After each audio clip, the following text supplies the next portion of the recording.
been abandoned by my fellow people. Oop, hold on. I started something that shouldn't have been started. So yeah, I got abandoned. Nick is out. He is out with a oh god, what the hell is going on with my computer now? Um, he is out visiting a friend. I was out last week visiting family. Nick is out this week visiting a friend, and Andrew is probably slept through his alarm. So yeah, that's what's going on. And we're just it's Halloween, things are going wrong. The dogs are off the hook right now. So I figured today it's an ask me anything. It is an ask me anything show here on the GameHounds. And you can ask Mia and Buddy anything too, because I can hear that they're gearing up for a good hard play. Hey guys, enough. So yeah, that's what's here. I am just gonna hang out here. I really wanted to talk about what's going on with Activision because that,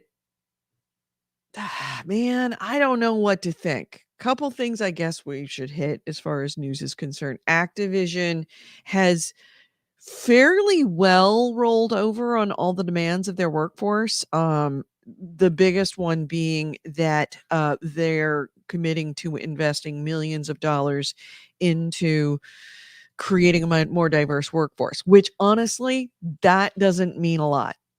You can throw millions of dollars at finding people to hire that are more diverse.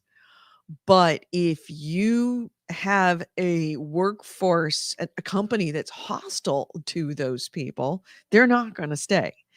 But one thing that they also did, which is the big thing, kind of a huge thing, is they got rid of um, arbitration. Arbitration is now voluntary for cases of discrimination and sexual harassment. And I've seen a lot of other YouTubers and people talking about it. Young Yeah, I've heard a number of other ones. Here's why arbitration is such an awful thing in when it comes to human resources violations. It's not that it benefits the corporation. Arbitration is essentially we're going to go into a private negotiation. We're not going to it's going to be between your lawyer, the company's lawyers, and a arbitrator who's usually it's a third party. Um, it is paid for by the company, but it is not on the company's payroll. Arbitration in general, people are saying, oh, it always favors the corporation. Well, not always. Arbitrators, their job is to be fair and to follow rules and the law. That being said, because it is a private matter and it doesn't go to, isn't made public. It's not part of the public legal process, which would make all of the details about it public knowledge, that everyone would know that there was this harassment lawsuit filed. It actually keeps everything private. So it allows harassers to keep harassing.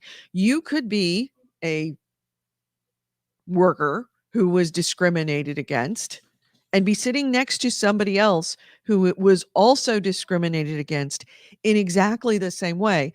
And that person went to arbitration and nobody in the company would know. All of it is considered private. All of it is considered private human resources stuff.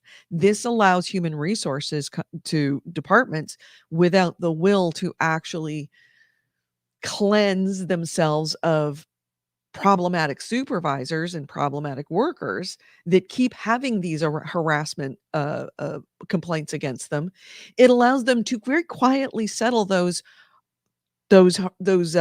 cases without anybody else knowing and without the public having access to the information.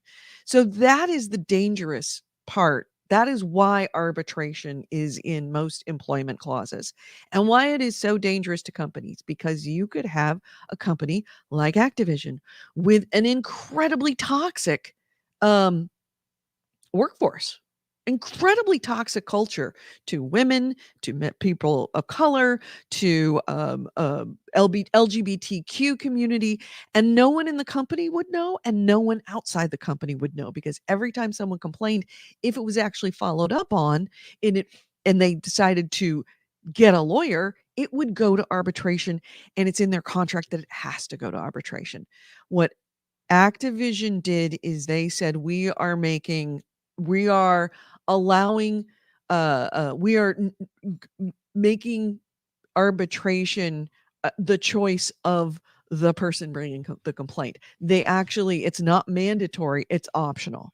They can go to court, they can sue, it can become part of the public record, and it can be publicly known that a lawsuit for harassment or discrimination was filed. So that is the power of that. So that is something that has been asked for many, many people in many, many companies in many industries that typically have workforces and cultures that are not conducive to things like women and people of color and people of the LGBTQ community, things like that.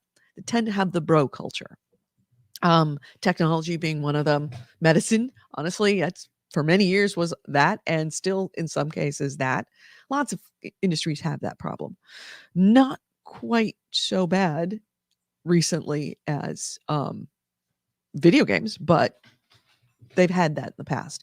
And almost every single employment contract in every company everywhere is mandatory arbitration. And that does favor the corporation, but it favors it not because of it being favorable to the corporation in the decisions alone. It mostly has to do with public disclosure of these things happening so that everybody knows that Bob down the way is a little handsy. And if Bob doesn't disappear, then other employees can go to human resources and say, why isn't Bob gone? Bob was found guilty of being handsy or racist, just a tiny bit racist. Yeah. So yeah, that was the power of that. And yeah, Nick left me alone. Nick let us know a couple days ago that we left me alone. Andrew is just gone. So it's an ask me anything day today. What do you want to know? I will tell you anything about everything that personal. I mean, to an extent, I will tell you personal, because many of you I have known for 13 years now, 14 years. I guess 14 years now. A lot of you, you've grown up with me. You started in your teens and early 20s, and you're in your 40s now, your 30s and 40s. So, yeah. I figure we've been hanging out together for all this time. Ask me anything if you have any questions about me or what's going on. Thank you, AC Wraith, for reminding me of the Patreon. Yes, we do have a Patreon. We do ask $1 a week, $1 a month. That's all we ask for all our shows. Granted, this week's shows were a little light, but considering that it's a quarter, if you pay $1 a month, it's a quarter. I'll spot you the quarter late next time. Next time I see you, I will hand you a quarter. So, yeah, and I guess the other big news is there's no PAX. Corey Wallace says you want a swag giveaway. In the early days, I remember you winning that swag bag. Swag bags were always really hard for me because it was a case of packaging them, and you had to package them in a certain way. And if they went international, we learned that. Remember the t-shirts the GameHounds t-shirts, like when we first started the show, when it was me and Hawks. Yeah, I learned super quickly that it is a pain in the ass to send a t-shirt to a foreign country, especially Europe. Because, I mean, expensive? Yeah, that's absolutely. It was at least the cost of the t-shirt to send a t-shirt.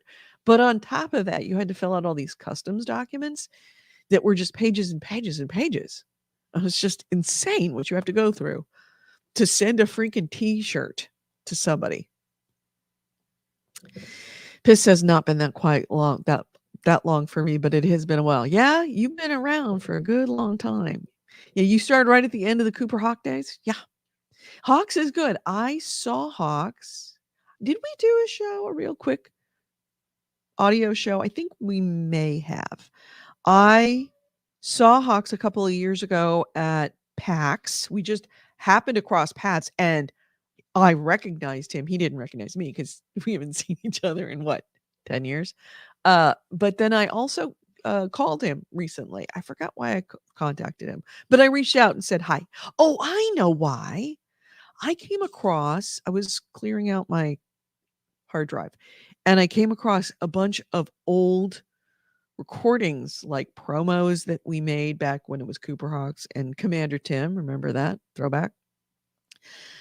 Back when we had a contract, a very short-lived contract to do a commercial for Netflix. We actually advertised Netflix before it was a streaming, before it was just when it was you got your video discs in the mail, and that's all it was. The video disc subscription. Yeah, a lot of fun stuff like that, and I sent a couple to Hawks.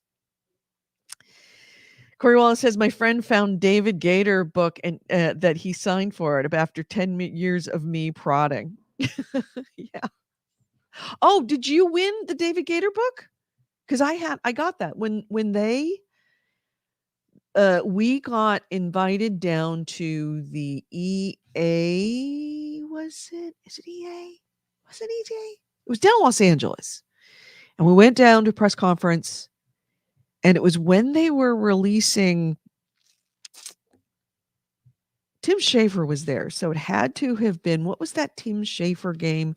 The one that was like a strategy game, but it was heavy metal based and Jack Black was in it. Someone will know.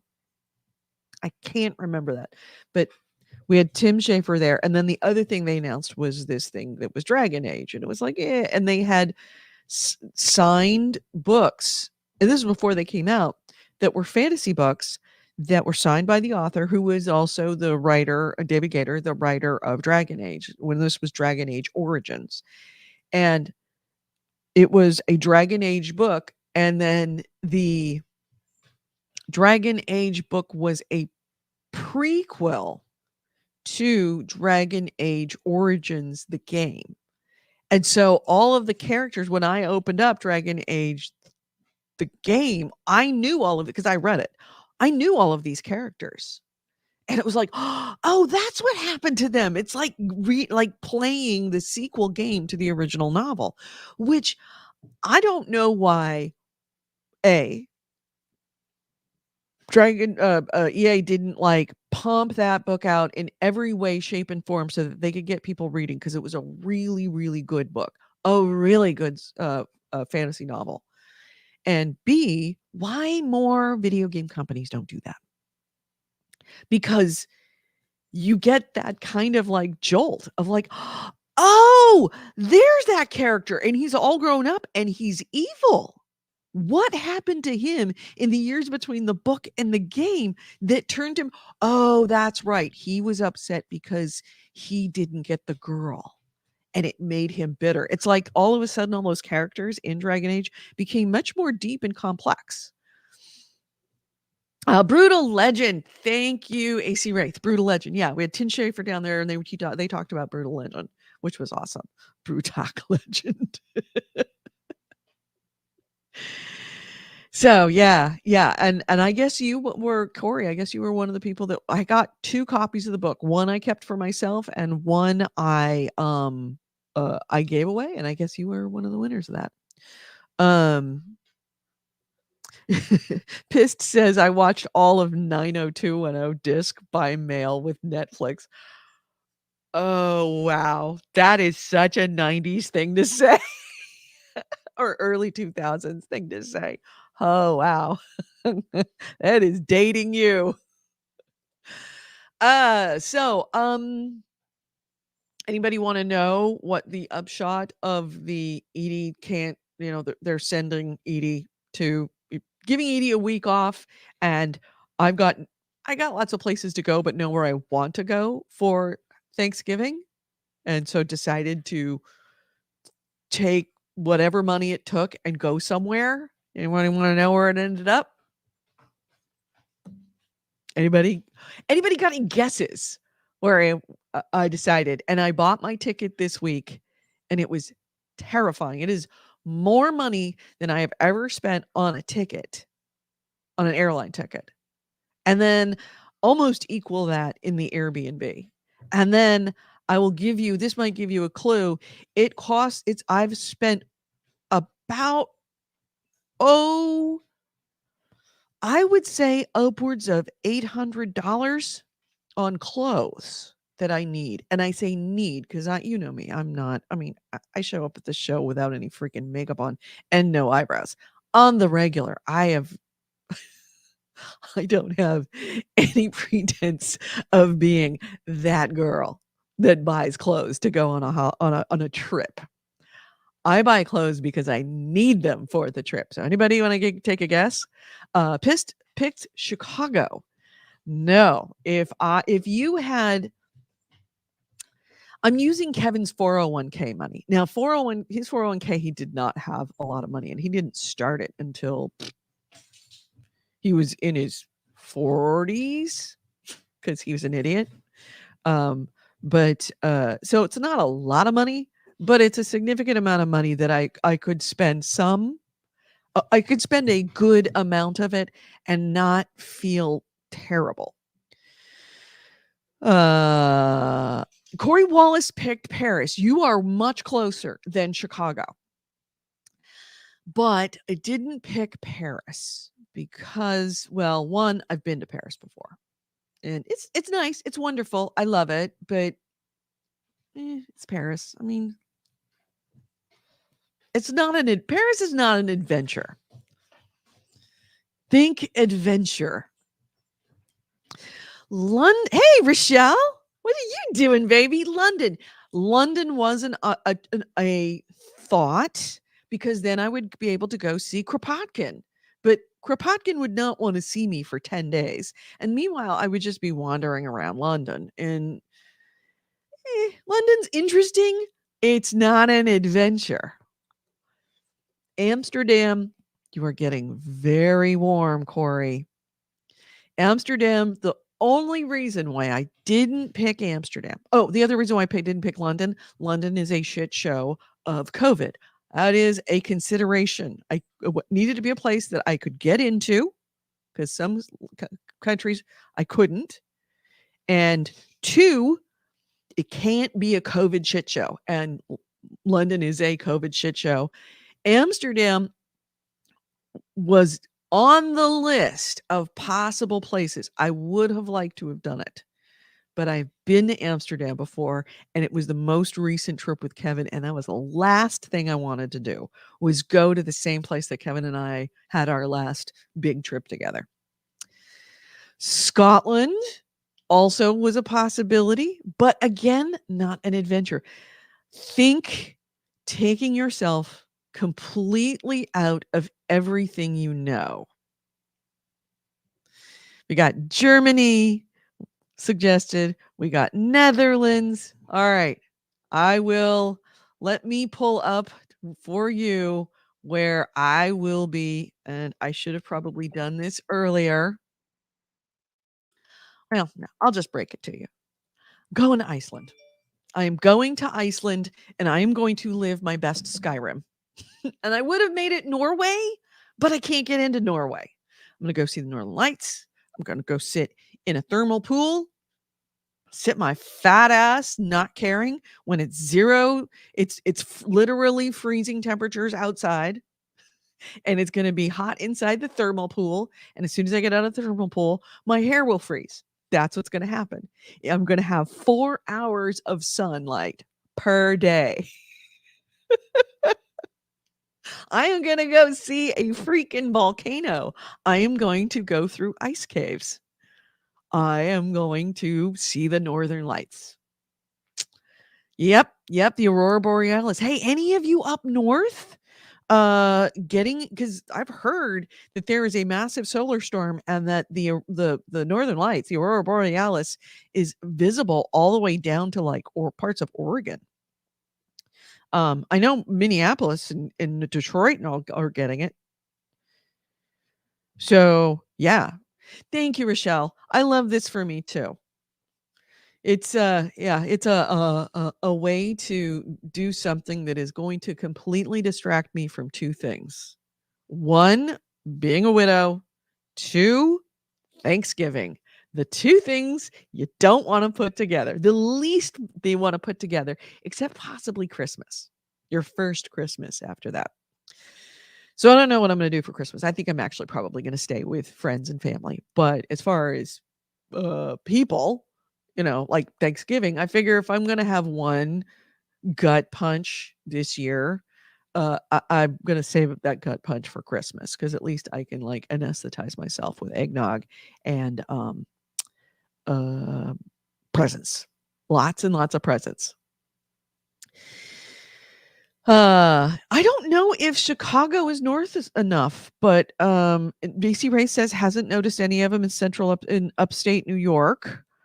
You can't see the lights in Minneapolis. There's too many lights.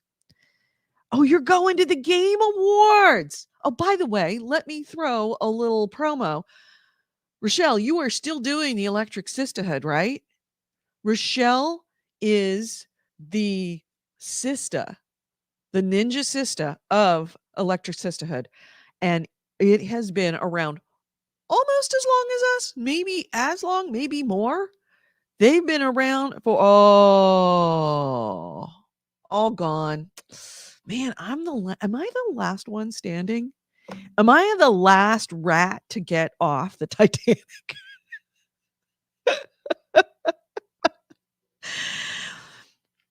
So, Black Compat, is that your new show, by the way? Pimp that show for me, please. Oh, I love to listen to the Sisterhood. It was such a good podcast. It was Rochelle and her sister, and they were amazing.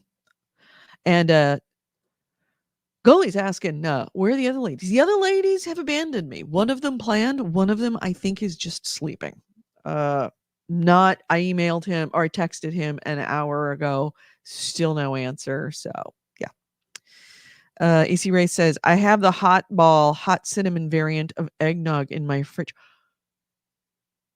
What? What is this? A hot cinnamon variant of eggnog? Does it taste like a hot tamale, or does it taste like hot cinnamon eggnog? Because I'm curious. I'm intrigued. Bitter says, I love Rochelle's podcast. I didn't know that it was her. Yes, she is amazing. Rochelle, it has been now, it's going to be, well, now it has been. It's been 2 years since we have had our PAX Sister Day where we go to what is it? The indie games? Is that what it is? That's in that place where it's got the roof deck and we get some food and then we sit and we mull over all the shit in our personal lives. Our moment of zen. It's been 2 years since we've had that and I miss it. I didn't realize how much I just missed it until this year when I actually had a lot of shit. I don't know if it counts as a show. It's an Ask Me Anything. I feel bad that I wasn't around last week.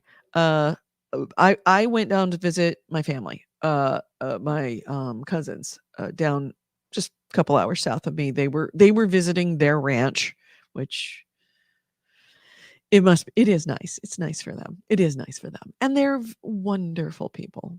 But they do have their home in Seattle and their home in Portland, and then they have their home in Tennessee, and then they have their 3,000-acre ranch in Southern California, or Central California Wine Valley. So yeah, I mean, it's a different world, but they're my cousins. They love me. I love them. They overlook my low rent. I overlook their high rent, and it's great. We sit around and we drink wine and we have a great time. And I went down there for just a day to visit them because they really wanted to see me. Since the last time they saw me was at Kevin's funeral, and funerals are a bit like weddings. And I say that, I know that sounds strange. When you get married, you don't remember anything. It's one of the reasons why you get a videographer. You don't remember shit about your wedding. It is one big fucking blur. And it's why if you got a good place, they feed you after the wedding because you don't get to eat because you're circulating. You don't get to really see anybody. It's because it's like just short conversations with 100 or more people, if that's what you do. If you do like a big wedding, a typical big wedding. Funerals are the same way. We had a very small funeral, and it was just a haze. I barely remember conversations. If it wasn't weird, I would have had a videographer there so I could remember what I said and who I said it to. But my cousins were there, and I just, in passing, just kind of, it was just a haze. So they were at they said, let's come down, let's spend some time together. That's not at a funeral. So that's what I did. I came down last week. That's why we had no show. Nick and Andrew were supposed to do it. Andrew bowed out at the last minute, and so they had no show. And because the ranch, I'm a little bit internet challenged down there, so I couldn't exactly get on and say, hey everybody. The Indiecade, Rochelle. That is where Rochelle and I have dinner on the indie showcase. It's usually Mexican food from a food truck. We sit in the same. We've done it 2 years in a row now. Not 2 years in a row. We did it 2 years in a row. Then it's been 2 years off because of PAX, because of COVID. But 2 years in a row, we sit essentially the same spot and we have conversation of catching up of all the fucked up shit in our lives and how we're going to survive it. Yes, and Rochelle's new show is Black Compat on Twitch. They do games and diversity representation podcast bi-weekly on Twitch, coming soon to audio podcast platforms near you. Excellent. I now have a new thing I can watch, and I want to watch. Abacab. Wow, look at you. Look at you here. I started listening to GameHounds since episode 1 when they were fresh off Gamer Andy's show. Ooh, I said the name that shall not be named. It was Edie and Hawks. Do I drink beer? Oh, yes, I drink beer. I drink a lot of beer. Beer does not like me. I guess I was in my 30s. Yeah, early 30s. I started noticing that when I drank beer, and especially when I drank several beers, that I would wake up in the middle of the night and I would be burning hot and sweating. So I developed a slight, I think, beer allergy that fucks with my sleep. That being said, there are certain beers that instantly, like I could have half a beer and it will wreck my sleep completely. Like I will not be able to sleep for a whole night. Budweiser is one of them. If I have half a bud, I'm done. I am not sleeping and it's just going to be a really bad day the next day. Asahi beer, Japanese beers usually, I don't have a problem with it. Some craft beers I do. Some craft beers I don't, but I try to stick to Japanese beers in general, because I have found that that is the one unifying thing. Uh, the that like the one characteristic that I can point to and go, I know that I can have a couple of Asahis and sleep like a baby. Um, so yeah, actually, that's if I go to the store and buy something in the alcohol aisle, it's more than likely beer. My favorites, of course, Japanese. Um, I there's a brewery just down the street from me that I will order beer from them and pick it up in growlers. Some of their beers I can drink, some of them I absolutely can't. And there's a cidery as well that I will get locally. But if I was going to pick a beer that wasn't like a Japanese beer, one of my favorites is the Longboard Company, which is Hawaiian beer, and pretty much everything from Longboard I can drink. So yeah, Abacab says, I even remember you coming on and then replacing Hawks with. Oh, wow. You were there for the handoff from Hawks to goalie. Wow. Yeah. We went through a lot of co hosts, and it wasn't that any of them were bad. It's just that doing a show, doing a podcast, it doesn't sound like a lot of work to do a once a week podcast. It's a freaking fuck of a lot of work. And it means that you are tied to your house or wherever. Uh Back in the day it was your house, but you were tied to where you were at least on that day every week forever. In my case, 14 years. Forever. So, actually, I think it's 13 because of 2008 is when we started this show. Yeah. Bitters Plus. Bitters Plus is drinking Foster's right now. Foster's is one of those beers that is instant no sleep. Instant. I loved Foster's. God, I loved Foster's as taste wise. But it is one of those beers I just something about those beers that, and it's funny. It's not just beer. And maybe by telling you guys, you'll figure out what might be the two things together. It's not just beer that it will do it. Certain barbecue sauces will do the same thing. I will go out to some place where they're like, "Oh, it's amazing barbecue," and I will eat that barbecue and I will be up all night the same way I am with Foster's and Budweiser. There's certain beers and certain craft beers. Certain beers, certain barbecue sauces. And if I ever go out to barbecue that I for the first time, it is very much a crapshoot of whether I'm going to be up all night. So I kind of have to I don't I don't get barbecue. I don't get strange barbecue that I don't know on a Sunday night. Uh, you still have the GameHounds phone in your contacts. That's hilarious. All right. It's Halloween. It's a long time later. Have I ever told any of you the story of why Gamer Andy died and why Hawks and I started GameHounds podcast? The full story? I think it's enough years out that I can reveal the details without offending anyone except possibly Andy. Ah. Shell says, heading out to dinner. We want to stop and say hi. Miss your face. We got to connect in December. And I'll holler when we'll have another great girls' night. Yeah. You know what? Fuck. Absolutely. I am there for December. I will be there for you. Heck, I'll fly out. I'm going to have enough frequent flyer miles now. All right. So who wants to hear the whole story of Gamer Andy? Of why GameHounds is? I would imagine everybody.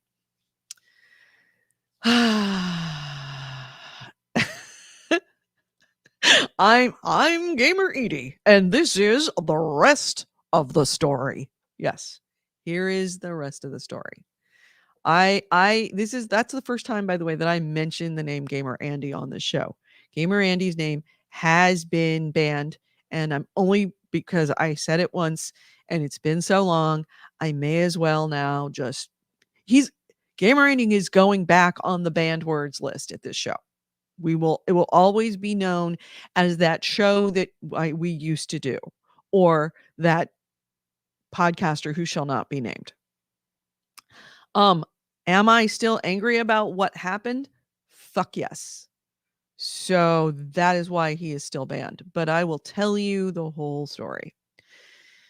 So back in 2008, I don't know if you remember. I think it was 2008 or 2007, one of those two. The year that E3 was in Santa Monica. I I was with Gamer Andy for what, 2 years, 2 or 3 years at that point, and, we'd gone down to E3 together, and it was kind of a big thing to be going down to E3, and Gamer Andy was big enough that we when they had, like, Xbox would have their Xbox press conference, and they would show names of podcasters and influencers, and Gamer Andy would show up there on a regular basis. We were known. We were not we weren't like IGN. We weren't one up, but we were definitely in the second tier. So the year that we went to Santa Monica, I think it was that year or it was the next year. I think it was the year we went to Santa Monica.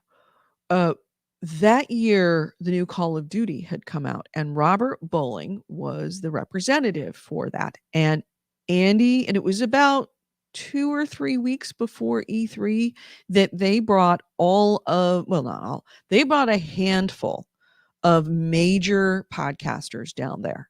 And Andy was invited. Actually, Gamer Andy was invited, and Andy opted to go himself. Uh, uh, they flew him down. It's Dice, right? I think it was Dice. Flew him down. Actually, it was Infinity Ward. It was when Robert Bowling was working for Infinity Ward. Infinity Ward flew him down there on his dime, put him up in a hotel room for an evening, and it's not cheap. And he was going to be one of maybe 20 people to get a first look at the new Call of Duty. So they fly him down. He gets off the plane. They take him to the conference. Robert Bowling, of course, and all the other top tier podcasters are there. And they've got a room with chairs, and there's the screen, and there's a controller. Everybody else comes in, sits down, recognizes that this is a guided display. It's not playable. It's nowhere near playable. Andy walked in, grabbed the controller, and started the demo to play it. And Robert Bowling was like, whoa. This isn't a playable demo.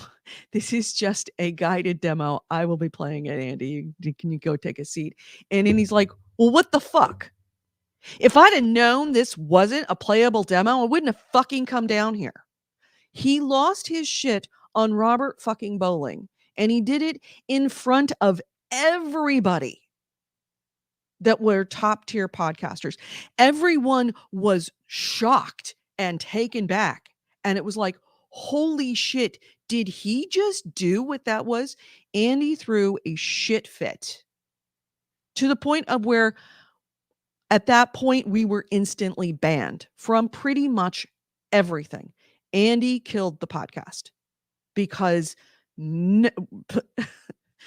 PR reps talk to each other. You fuck up with one, you fuck up with all of them. And Robert Bowling is well enough connected that he would absolutely blacklist you. So that's not what got me upset. Here's what got me upset. Oh, thank you, Abaca. He says, Santa Monica 2007.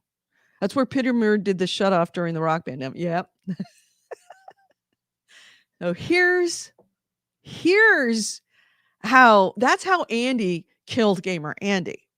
This is how Andy fucked over Hawks and me.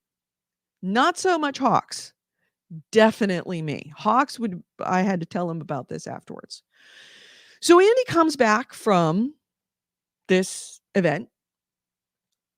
Hawks and I are sitting there waiting, go, how was it? Was it good? Did you like it? How was it? By the way, the groceries have just shown up. So it's going to be dogs barking. So Andy comes back and says nothing. Doesn't say anything about what happened down there. He just says, it's fine. It's good. I liked it. I'm like, cool. Well, we can't wait to see what you saw or I can't wait to go see what you saw when I go down to E3 together, because that was the plan. Like 3 weeks later or 2 weeks later, we would all go down to E3 together and do E3 like we had in previous years. So, Annie knew what happened. Everybody who was in that room knew what happened. We didn't know what happened, and Andy didn't tell us. So we're gearing up for E3. It's the night before I'm it was the night before I was supposed to leave to get on the plane to go with E3 with Andy. And I get a phone call from Andy saying, hey, by the way, I want to let you know I had something come up. I'm not going. I'm like, really? Hold on a second. I'm going to give you a blue screen because clearly the Instacart lady didn't follow the orders. Be right back.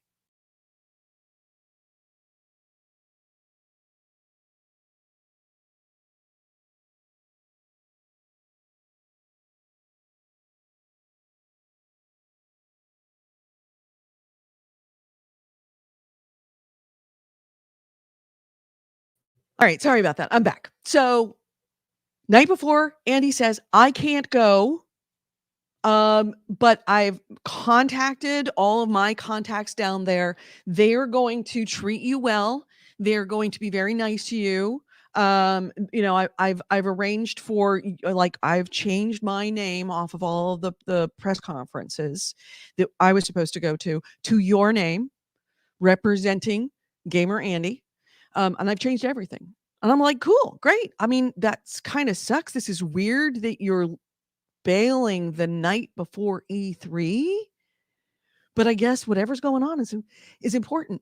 I get it, Andy. I got you. I've got your back. I will cover for you, and I will work twice as hard to make sure that we cover as much as we possibly can down there. So he sends me down to E3 alone without telling me what he had done 2 weeks before to blacklist us. So I'm going to all of these PR people by myself, introducing myself so proudly as being from Gamer Andy. And they're like, hi, I'm Edie from Gamer Andy. And people are kind of like literally like, oh, are you really? I'm like, yeah. Clueless, utterly clueless as to what happened. Yeah, I'm from Gamer Andy. We work together. Hi, Andy. By the way, Andy sends his regards. He's sorry he can't be here. All of that.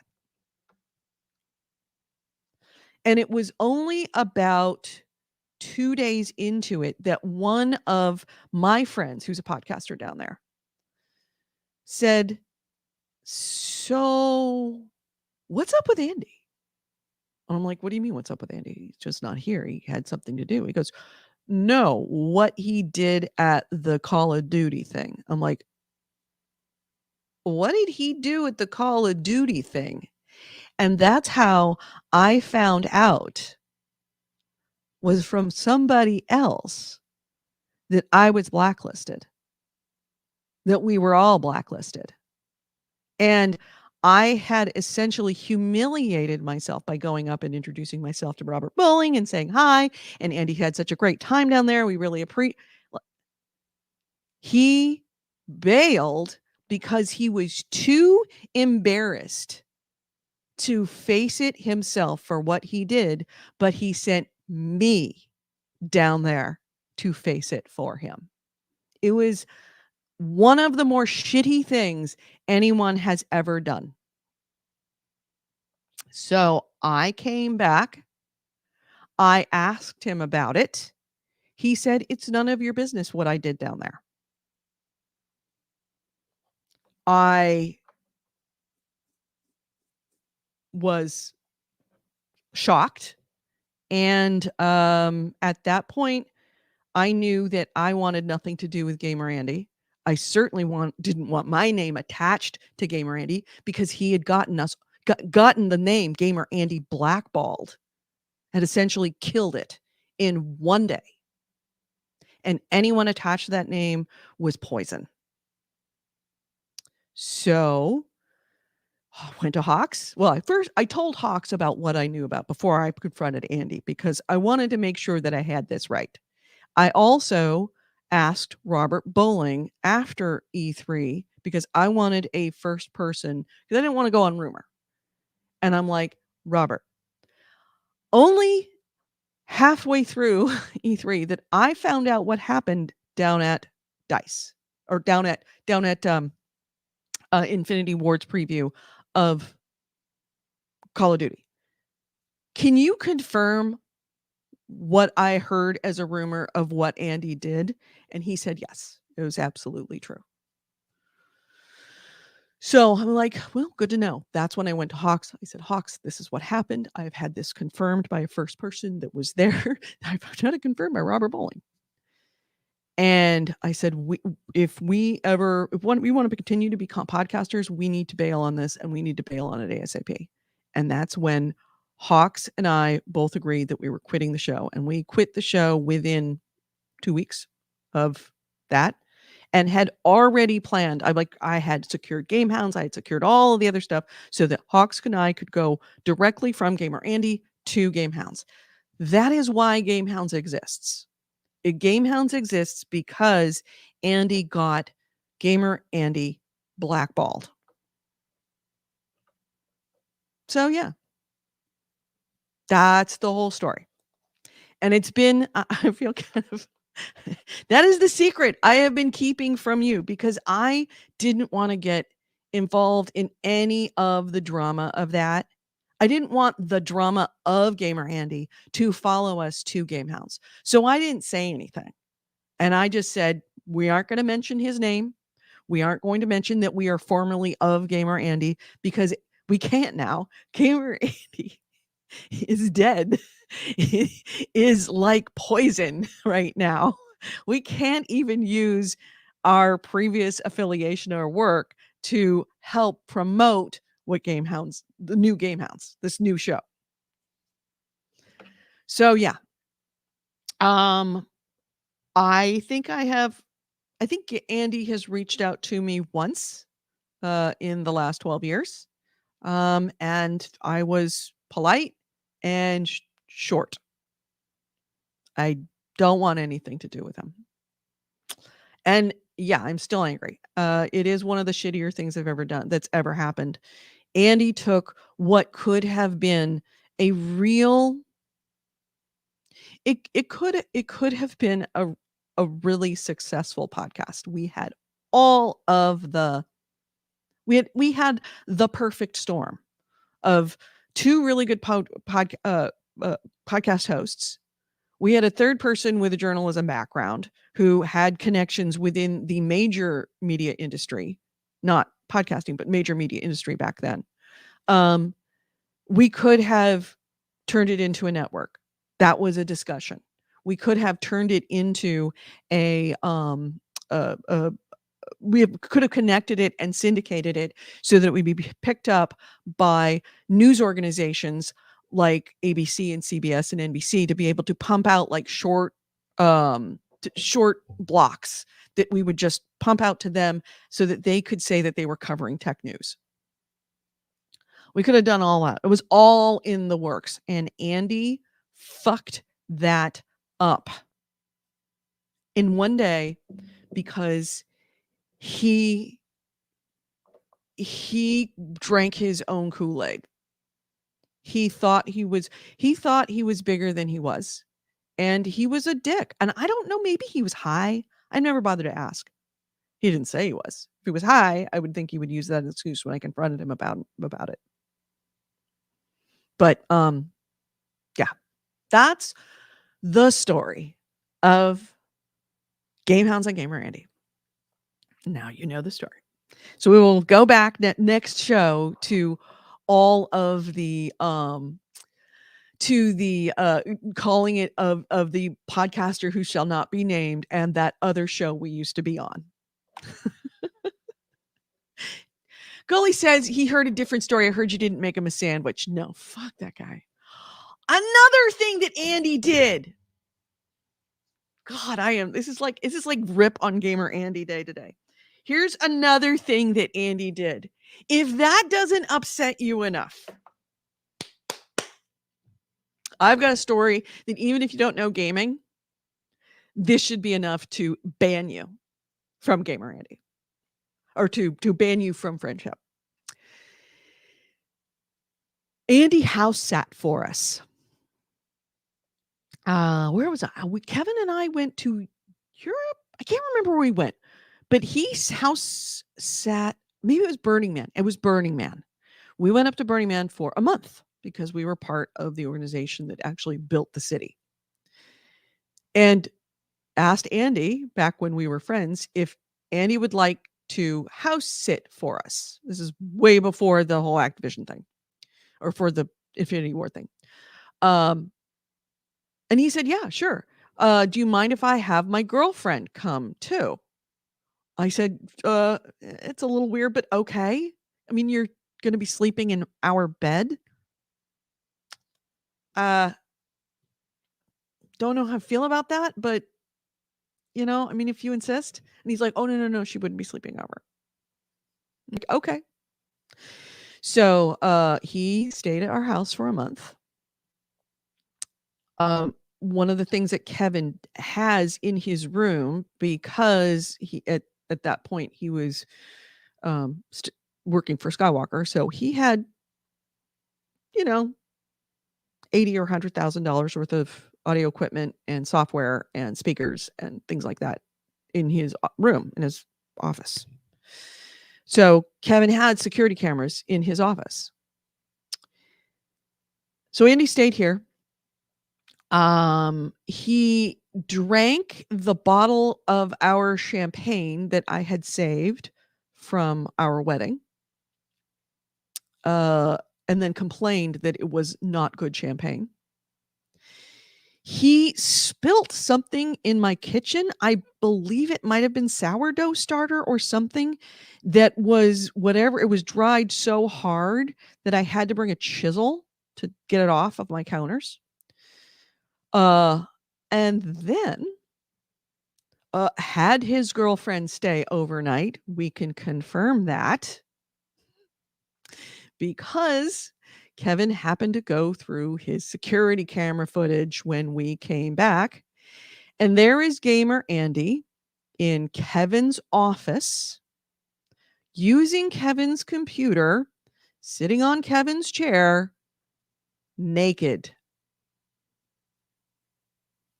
Yeah. Sat on his work chair, butt naked. Buck naked. It's actually technically buck naked. So yeah, and saw girlfriend too, also naked, sitting on that chair. So yeah, Gad girlfriend over, they fucked in my bed, and then they sat on all of our chairs naked. And then fucked up my kitchen. He is not a nice person. He is kind of a dirtbag. Yeah. Thank you. That's, it's kind of funny. Everyone's like, oh, he wrecked the podcast. Yeah, but is that so bad? Oh no. Oh, he sat on your chairs naked. Oh, shitty man.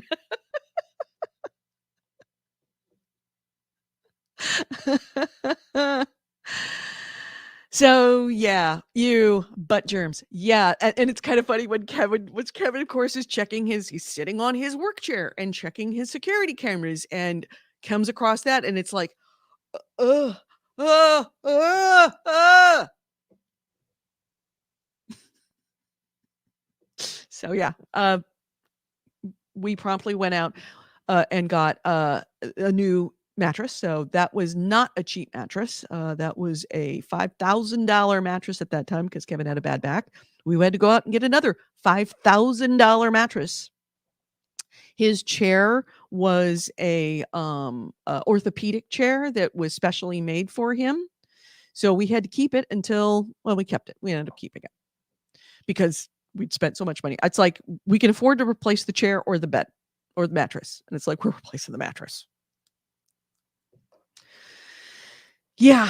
Yeah. So I didn't mean this to be let's bash on Gamer Andy, but this is an AMA. This is I'm telling you a whole story. And I figure if you're here today for this show, I might as well just, and it's also, we're talking, let's see, 2021 to 2008. So yeah, we're talking 13 years out.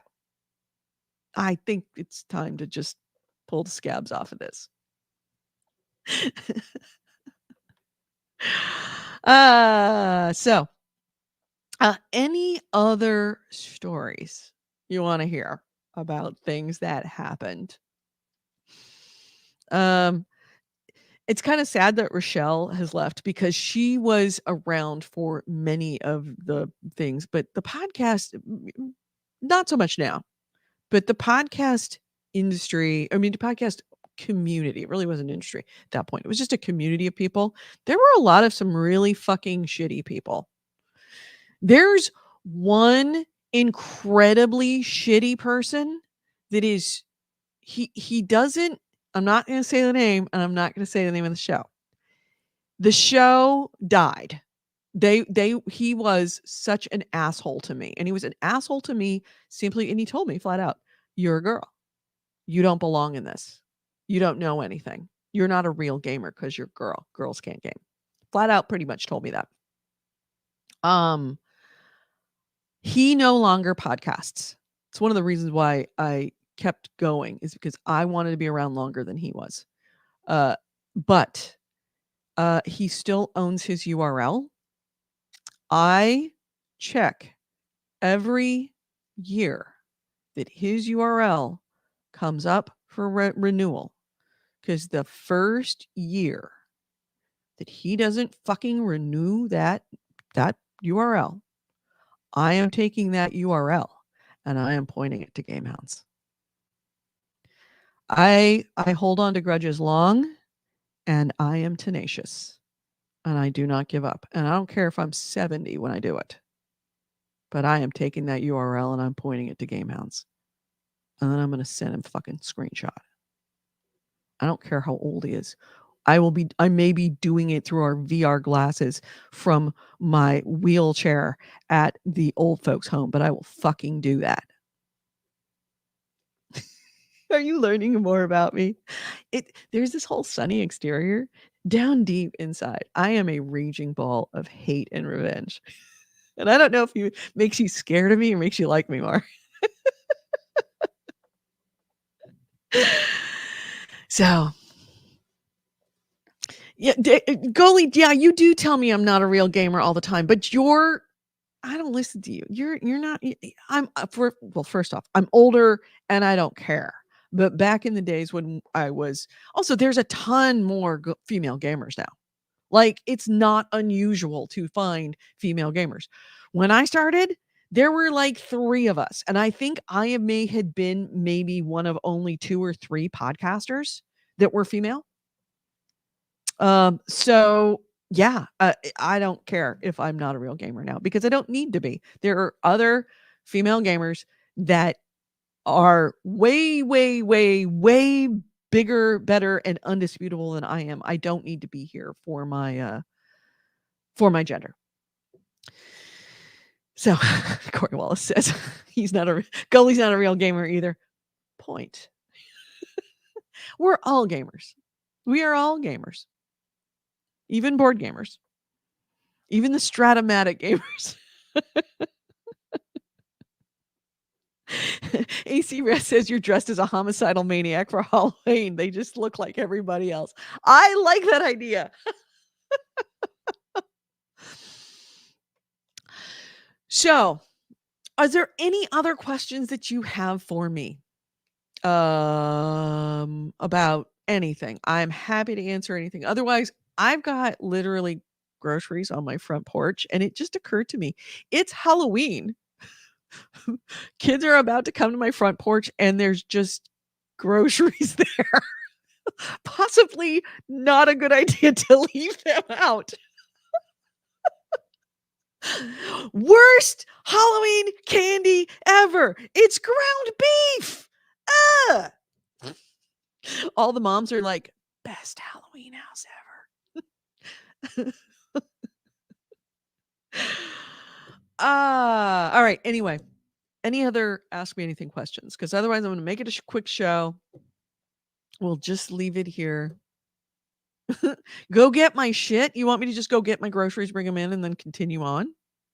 I mean, I will do that. I've got nothing better to do. It's freaking Halloween. And you know what I'm going to go do? I'm going to go get a beer. I'm going to go bring in my groceries, get a beer. I'll be right back.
All right, I am back. We're going to do something actually that is more than just a beer.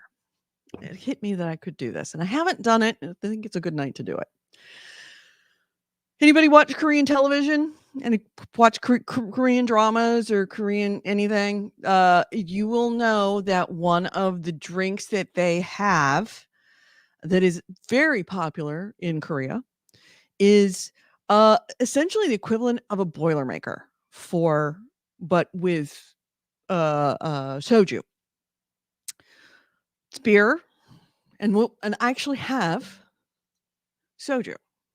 It's another thing that I can drink and have no problem with. So I have Jinro soju. All right.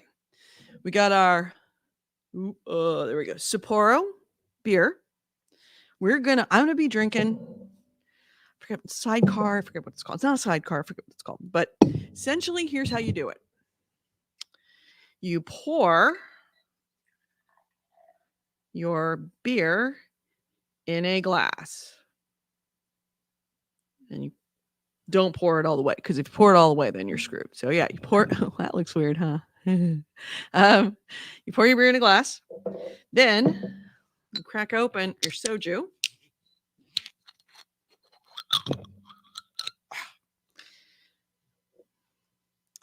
Then you pour yourself a glass of soju. All right. This might wreck my computer if it foams up. Let me get this out of the way because this could be messy. Let me get my towel.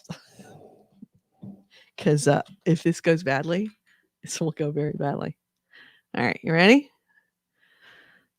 Okay, here we go. You got it? There we are. All right, and in it drops. There it is.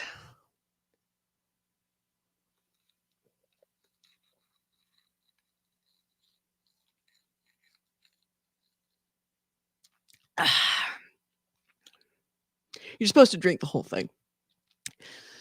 Can't do that. Not bad. Not bad at all.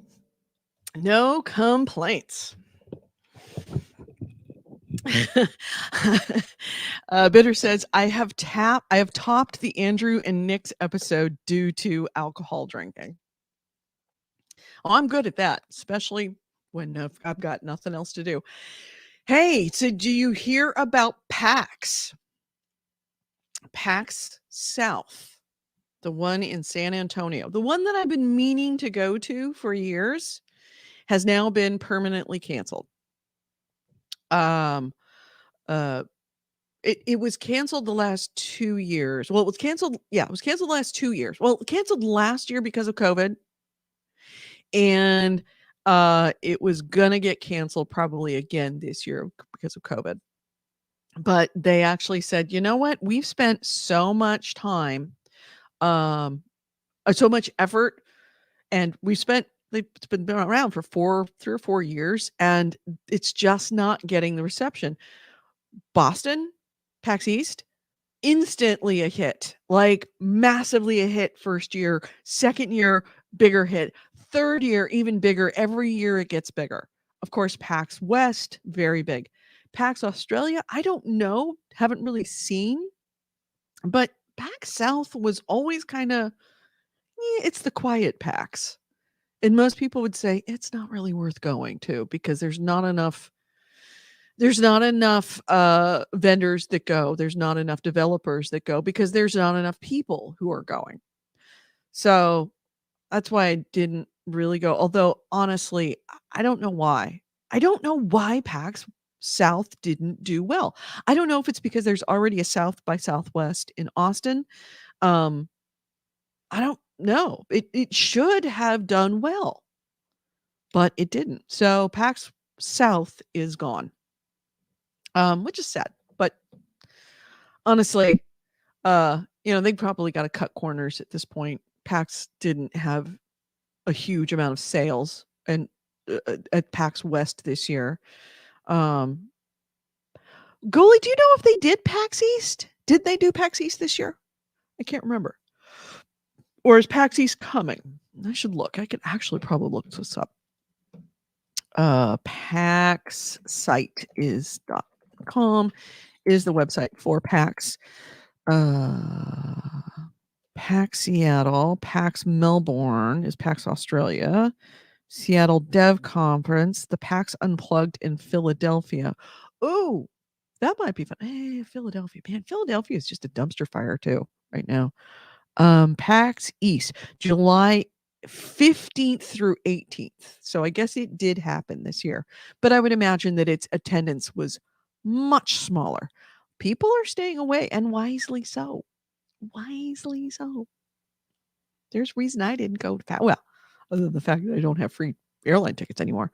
It's the reason I didn't go to PAX East, even if I had free airline tickets. I would not have wanted to. Let's see. What's the question? I've seen Korean shows on Netflix. I haven't seen Squid Games yet, though. I watched 2 episodes of Squid Games, and it was so bleak. I couldn't do it. So I really should. It's going to be the costume of the year is the Squid Games. Have you seen the Squid Games that people are actually making Squid Games in Grand Theft Auto? It's pretty funny. Blood Reaper asks, Edie, did you like Skyrim links I sent? And yes, I did send the link in. I haven't checked Discord. I'm not gonna lie. I haven't checked Discord in a couple of weeks. Just haven't. Oh, wow. That drink hits like a train. You go from being, oh, I'm completely sober. I'm not drinking anything to, oh, I'm sort of drunk. Wow. I'm not going to drink. You know, I am going to drink it. I'm sort of drunk now. That one hit of that. And I can drink 2 or 3 of these Sapporos and have no issue. The Verge says it was canceled. Really? Because I'm looking here. Let me share my screen. Share screen to this. All right. So yeah, if you look, you will see that it says PAX Online. Oh, it was online. That's why. Yes. Reading is fundamental. Yeah, PAX East was online. PAX West was in Seattle. So he didn't really have a real presence. So you know that they are losing a fuck ton of money. So it makes sense that they would get rid of PAX South in that it is the most expensive. I shouldn't say not the most expensive, but it is expensive anyway to do a live conference. And they're probably hemorrhaging money. I hope they had a good bank account or great lines of credit. But it looks like they are going to do PAX Unplugged. Golly, have you considered going to PAX Unplugged? Because there's badges available. Let's see what's available. It's at the Philadelphia Convention Center. Badge types. Let's see. What do they got? Oh, I have to. It opened it in a different tab. Stand by.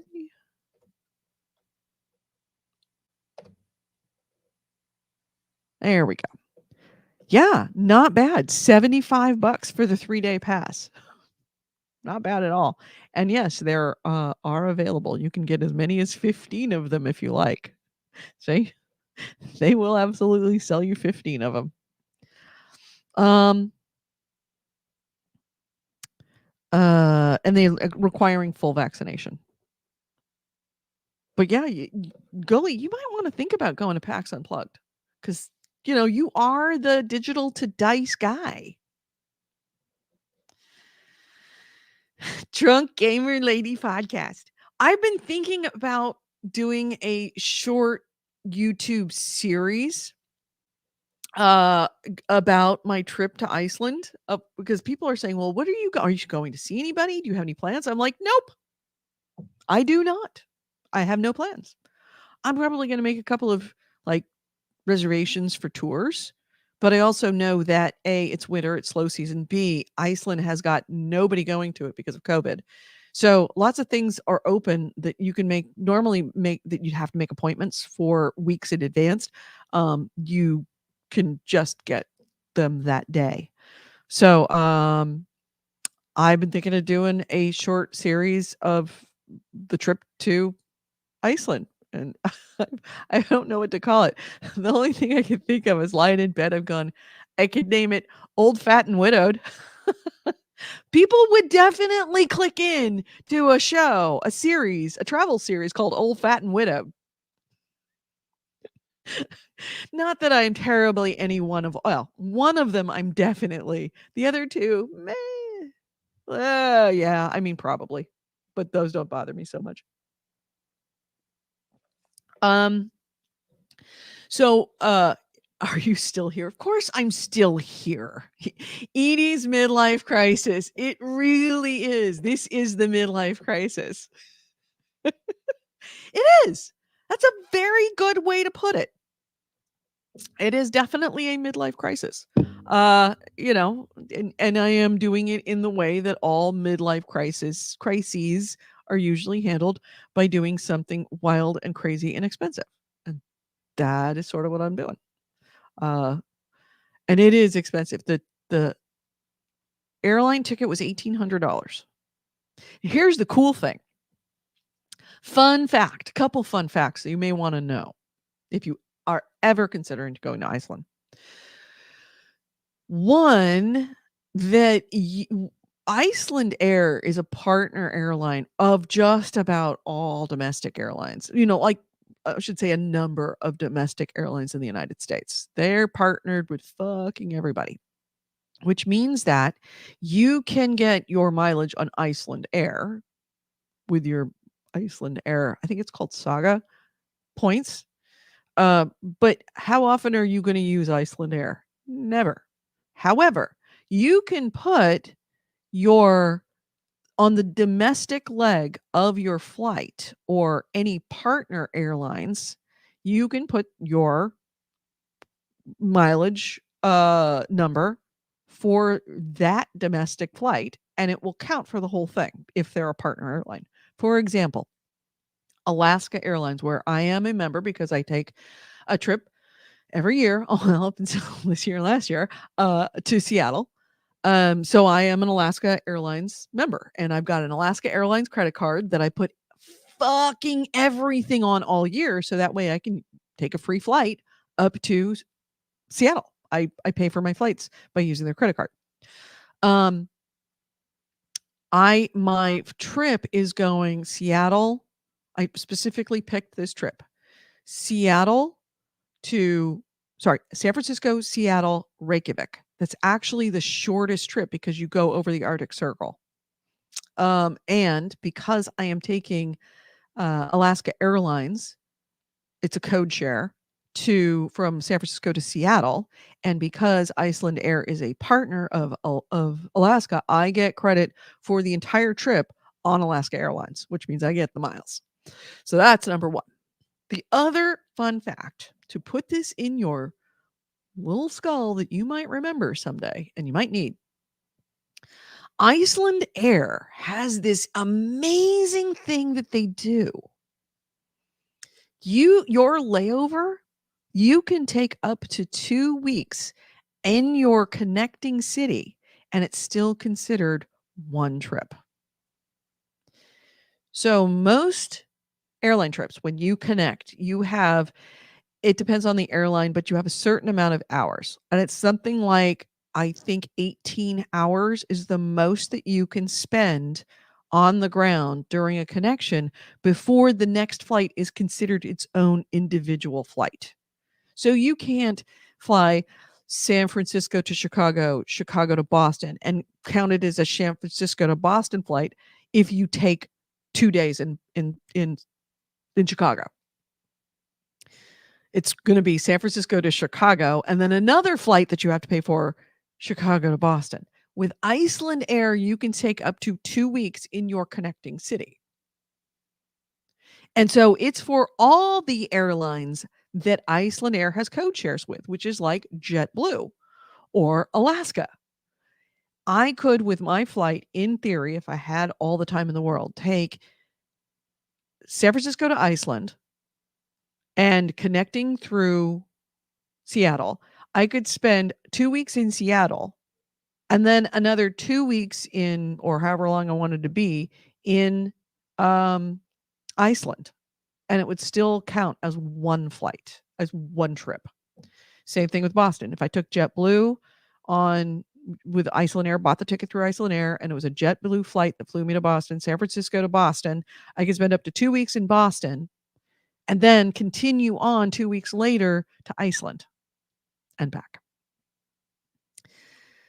So that's a great thing for Iceland Air. If you ever end up having to go to if you have a choice and you're doing, like a big trip, and Iceland Air is one of your options, look into the layover rules for them or their layover feature.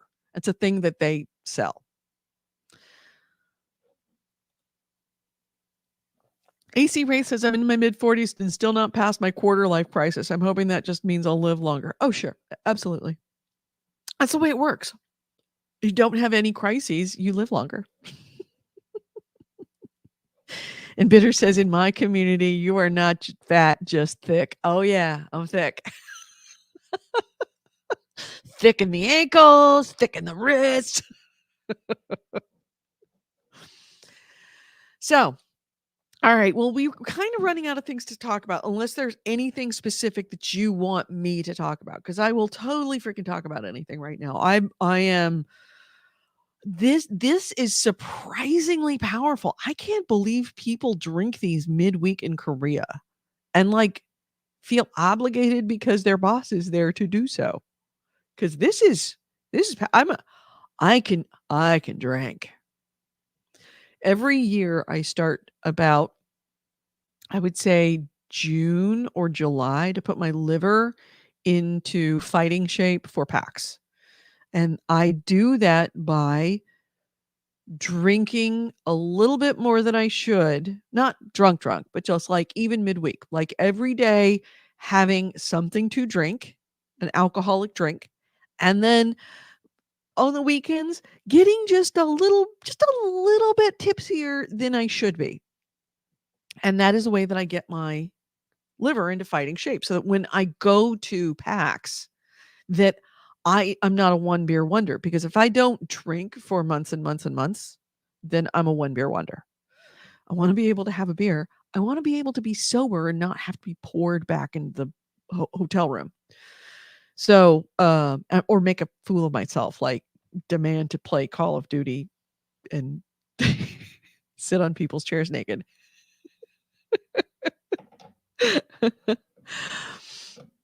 Do I like roguelikes? Not really. I'm not a huge fan of roguelikes. I am My number one, as everybody knows, is RPGs. I love a good RPG. Throw me a fantasy RPG with a female, or the possible for me to be a female. I am all over it. I haven't finished it yet, but I loved Assassin's Creed. Assassin's Creed Vikings, the most recent one. I can't remember the name of it. And of course, Dragon Age Oranges, Dragon Age. I will. It is my goal to stay alive long enough so that I get to play the next Dragon Age. There are two things that I'm staying alive for: getting that asshole's URL so that I can point it to my podcast, and two, so I can play Dragon Age. Skyrim, loved Sky I mean, shit, I'm playing Skyrim again. I am playing Skyrim yet again after putting in almost 300 hours the first time playing it through. I am playing it again with well, not technically cheats, exploits, and still loving it. Loving it. I love Skyrim, which is also another reason I'm gonna actually hunt down Skyrim-esque stuff in Iceland for you. I will be absolutely going to the Viking museums, and yeah, absolutely full on. Full the fuck on. You know I will. Valhalla, thank you. Assassin's Creed Valhalla. Um I also really, really love a co-op shooter. I'm a h I competitive shooters, yeah, I love competitive shooters, but as long as it is a team competitive shooter. Like, for example, love Battlefield, depending on the battlefield. Love battlefields based I like battlefields that are historical as opposed to futuristic. Um, but I won't play deathmatch. Not a fan of that. I am a fan of the ability to be able to respawn, to be able to use tactics and working together to, and even if you're a bunch of strangers, if you're 64 strangers on one side, I'm absolutely for that. So yeah, co-op, even if it is team-based co-op against another team-based co-op shooters, I am loving Back for Blood. Loving Back for Blood. The people playing Back for Blood, they're about fitty-fitty right now. I've had some really, really good groups that I would absolutely play with again. I have had groups that are absolutely shitty groups that I laughed my way the whole through.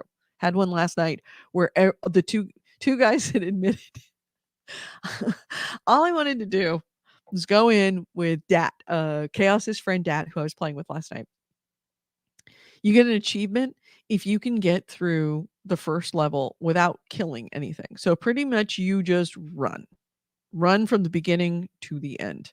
And Dad's like, I am 1 point away from being able to get the card I really want.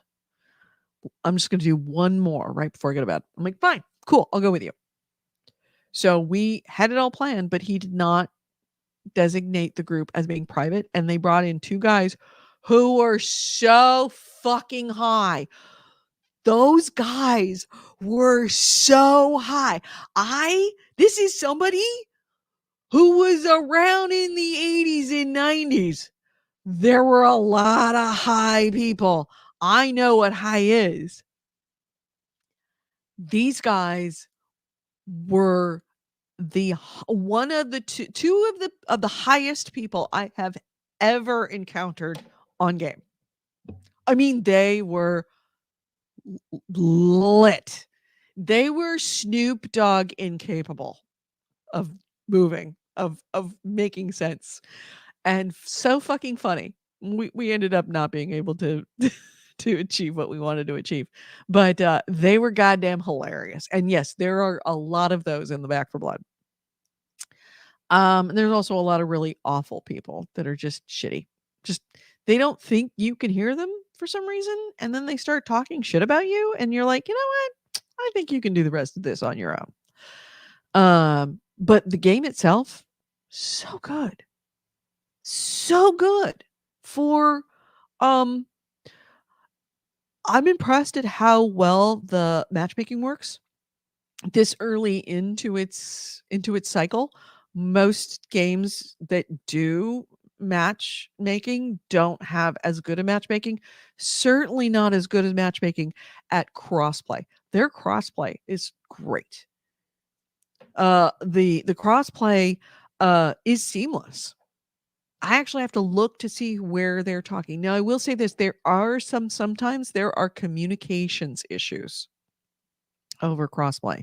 The party chat doesn't always work, but that up until a couple of days ago, that wasn't an issue. So I think they had an update that kind of fucked up tweaked the communication crossplay a little bit, but it's not consistent. Like some groups, they can absolutely hear me. Some groups, they absolutely cannot. But the crossplay works great.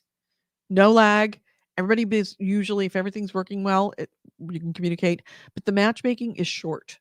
There is no long wait for anything, which I find amazing.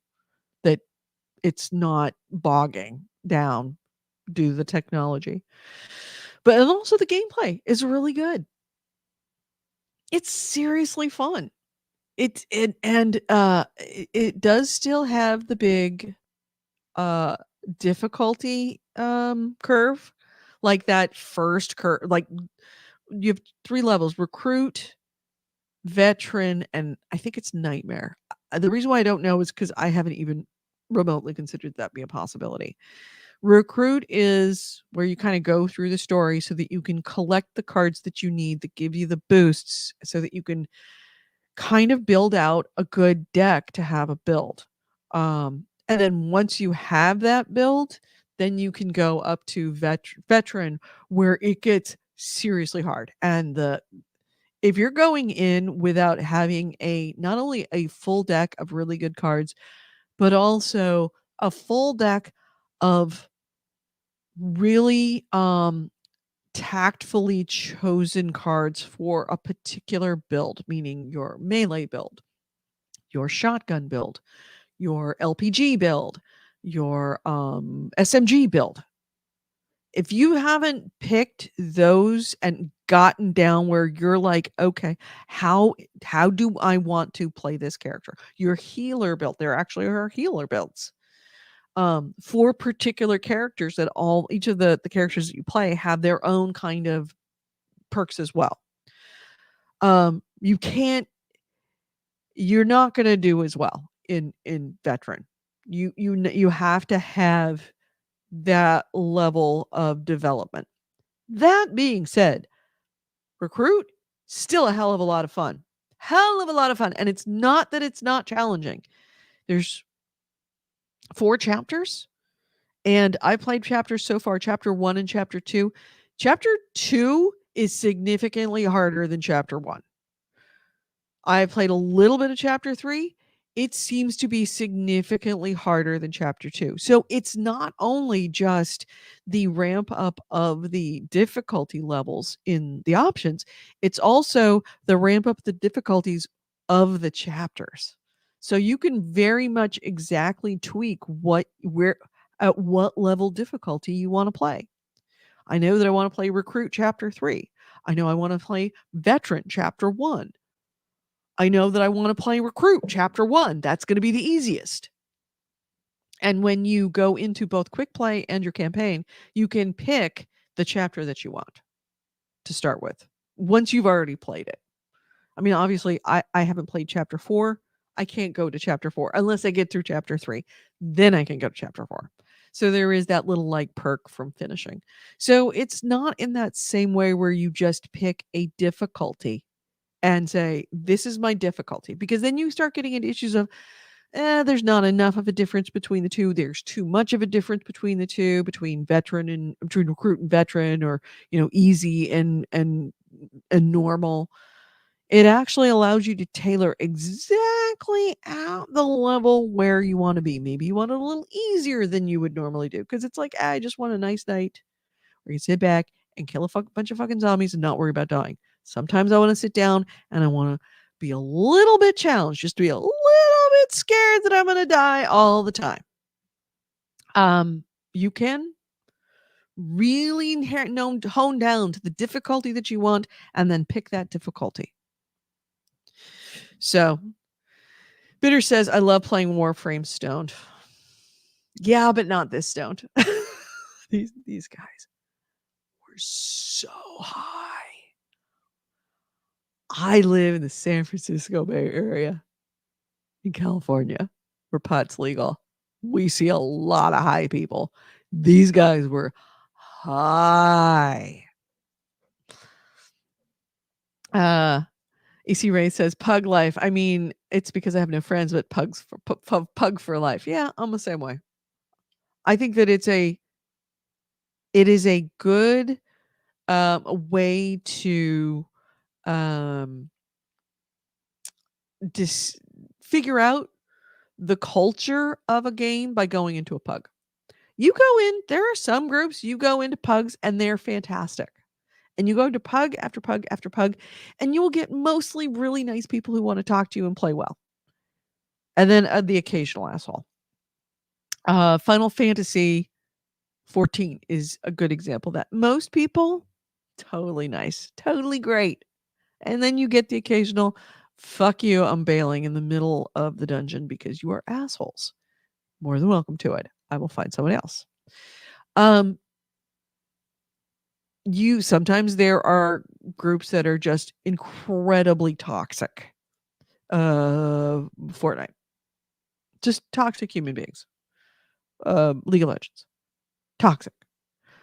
Then there's, I would say, Back for Blood's community is probably closer to I wouldn't say 50-50 if the first 50 is like Hearts and Flowers.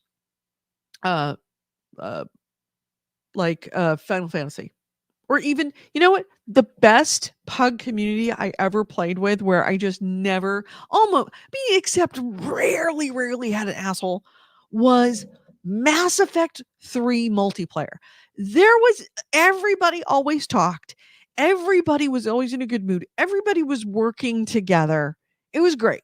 So I will go the first 50 being everybody great, Mass Effect 3 multiplayer. Second 50 will be let me get my hand in there. All right. Second 50 is League of Legends. I would say that Back for Blood is probably 65% Mass Effect, 40% League of Legends. Most times people are absolutely silent. when people are talking, I have found that it's probably 65% of the time it has been really nice people to talk to. And then like maybe at least once a night, I will find a group that, oh, well, maybe once every 2 or 3 days, I'll be like, "You're awesome. Every time you're playing and you see me playing, invite me to your group. I'm there." So which is a nice mix. It's exactly the kind of mix that I like. AC Ray says, "I haven't been playing much of anything lately, saved dozens of games for Halloween and then ended up just watching movies." Have you guys has anybody seen, what is it, Chronicles of Arthdal? It's Korean, of course, because I'm totally hooked on Korean. It is fantasy. It's really good. It is way better. The thumbnail on Netflix made me think that this is going to be low fucking budget. It is gonna be like Doctor Who, rubber swords. It's not. It's actually quite good, and enjoying the hell out of it.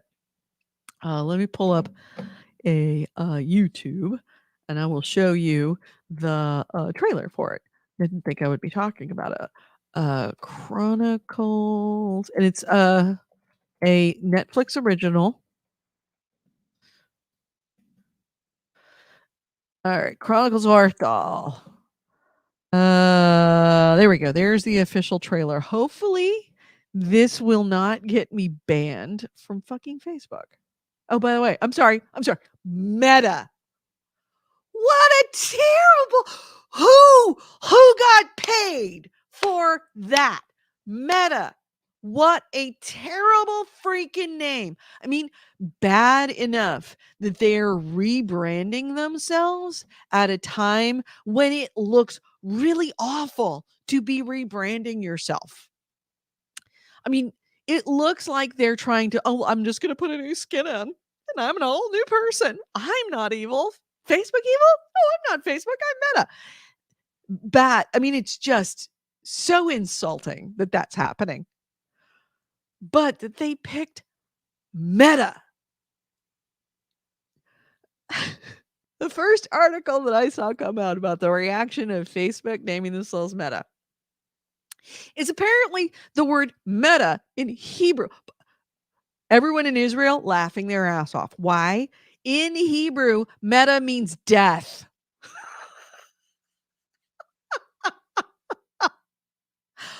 Oh, well, this is what you do. It just confirms that they're changing their name simply because they're trying to rebrand them. They're not even rebranding. They're reskinning themselves. Same old Facebook, all the evil, but a new fresh face. And yeah, clearly they did not do their fucking research on that one. So many jokes about Meta. Just a terrible goddamn name. Anyway, let's talk about let's talk about Korean dramas, right? This is drunk Edie. All right. So yeah, it is a very surprisingly well made. It does not, this particular clip looks a little bit schlocky, but honestly, it is not schlockily done. It's well thought out. It's a good fantasy story, alternate reality story. They clearly spent a lot of money on this. And even the CGI is really, really quite good. So yeah, if you like fantasy, if you need to have that fantasy tickle because you don't have any, games, or you're between books or whatever, this is good. And something else that I really, really like about Korean dramas is that they aren't all about sex. Honestly. They keep their romance to a low simmer. Like, it's there, but it's also not there. It doesn't They don't spend a lot of time on long drawn out sex scenes, which I call sex montages. It is such a such a waste of good time of good. Was about to say celluloid, but they don't make it on celluloid. It's a waste of good data space on most sex scenes that they're just fucking filler to keep you going to lengthen a particular movie. Haha, get it? Lengthen. To make a particular movie longer. But yeah, that not only that, Chronicles of Arthal has been renewed for season 2, which is also bodes well. It's good. Check. I would check it. Thank you. Thank you for the link, AC Wraith. Oh, sorry, my bad. Arthal Chronicles is the name of it. But yeah, it's good. And I've been watching one. I've been trying to not binge watch Korean shows because they tend to be an hour and a half long. So to binge watching 2 of them is a commitment. But I've been watching this one episode at a time, and I find it very satisfying. All right. I think that I have talked enough. I did not expect to be talking for 1 hour and 40 minutes with you. But I feel a little cleansed that I was finally able to tell some of you the story of GameHounds, the story of our origins and why we are here, which I've told to every co-host. Because I want them to know the story. But also it's like I didn't ever want to make it public because I didn't want to make it part of the drama. I didn't want to perpetuate. I wanted that drama to die. Best way to make a drama die, as my mom used to say, the more you stir the shit, the more it stinks. I was not going to stir any shit. I was going to wait for that stink to die down. So I'm kind of glad that, especially for you hardcore people that are here, that you could hear the whole story of exactly why it happened and why we don't mention the podcaster who shall not be named. The naked fucking bare ass podcaster who shall not be named. Anyway, have a good night. We will talk. Be safe this week. We will talk to you next week with more news, more information. Well, more. There's no news, no information. We'll actually have news and information. Hopefully, we will have a co-host. Hopefully, there's only so much drinking and bearing my soul that I can make. So I hope you're back next week for when we go back to our normal show, and have a great one. Take care. By the way, all you guys, especially you guys that have been here since episode 1, holy shit, you deserve your own fucking show as well. We've grown up together. In my case, I grew old with you. So I consider you part of my family. And if you are new, if you're watching this for the first time and thinking this is what the GameHounds is, A, it's not. We're usually way more structured. But B, welcome to the family. Glad to have you here. And thank you for all of you who have been listening, even if it's been sporadically, even if you took breaks. You, in the last, what was it? 13 years. In the last 13 years, I've gone through a lot of shit. I went through both of my parents dying. I went through my mother-in-law dying. I went through my uncle and my aunt dying. I went through my husband dying. And that's just talking about the deaths. We're not talking about the little stuff. We've gone together through a lot, not to mention a pandemic. I'm so appreciative of you guys being here, even if it's only 10 or 12 or 20 of you. Because I see the numbers. I know how many we have. I mean, at one point we were looking at 2,000 listeners. We're not at 2,000 listeners anymore. But every single one of you, whether you have chimed in on live chat, whether you've not chimed in on live chat and you just listen to us after the fact, whether you are an old listener from episode 1, whether you are a listener from episode 400 or 600, so appreciative. You, in many ways, kept me going at times when I couldn't conceive of going another week. Sometimes you were the only thing that kept me around that week. And I mean that. So Thank you for being here. I owe so much to you, and it is why that no matter how awful and weird and strange things go here, no matter how many weeks that it gets kind of weird and spotty with our uh broadcast, I will be here even if it is just to sit around and get drunk with you because and tell stories. Only because I feel like I owe you. I owe you. You don't owe me anything. I owe you. So have a great week. Be safe, be well, give out lots of candy. We'll talk to you next week. Bye, everyone.